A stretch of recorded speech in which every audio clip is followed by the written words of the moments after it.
লিমিটেডের মামলায় আজকে রায়ের জন্য ডেট ফিক্সড করা ছিল। রায়ের জন্য আজকে প্রথম ডেট।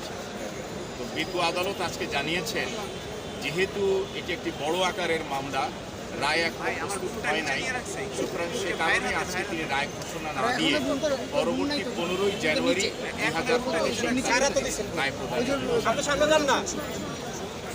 15ই জানুয়ারি 2025 মূলত আপনারা জানেন যে এবার ডিসেম্বরে ভ্যাকেশনে বন্ধ থাকবে। যেহেতু পুরো ডিসেম্বর ভ্যাকেশন থাকবে, বন্ধ থাকবে, সে কারণে ডিসেম্বরে না দিয়ে জানুয়ারির 15 তারিখে তিনি দিয়েছেন। এবার অনেক বছর পরে এই প্রথম ডিসেম্বরে বন্ধ থাকবে। প্রথম বিষয়টি হচ্ছে রায় প্রদানের বিষয়টি হচ্ছে এটি সম্পূর্ণ বিচারিক আদালতের ঐচ্ছিক ক্ষমতা। অর্থাৎ আদালত যখন রায় প্রস্তুত করবেন তখনই ঘোষণা করবেন। সেই ক্ষেত্রে আমাদের এই বিষয়ে কথা বলার বা অন্য কিছু করার আইনগত কোনো সুযোগ নাই। আর দ্বিতীয়ত হচ্ছে এই মামলাটি আপনারা জানেন যে বিগত সরকারের আমলে এই মামলাটি রাজনৈতিক প্রতিহিংসার বশবর্তী হয়ে ডেস্টিনির বিরুদ্ধে এই মামলাটি করা হয়েছিল।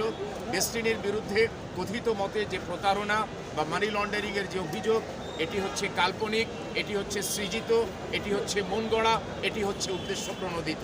এবং এই মামলার গৃহীত সাক্ষ্য প্রমাণাদিতে এটা সুস্পষ্টভাবে প্রতিমান হয়েছে যে কথিত মতে কোনো প্রতারিত ব্যক্তি এই মামলায় কোনো সাক্ষী নাই।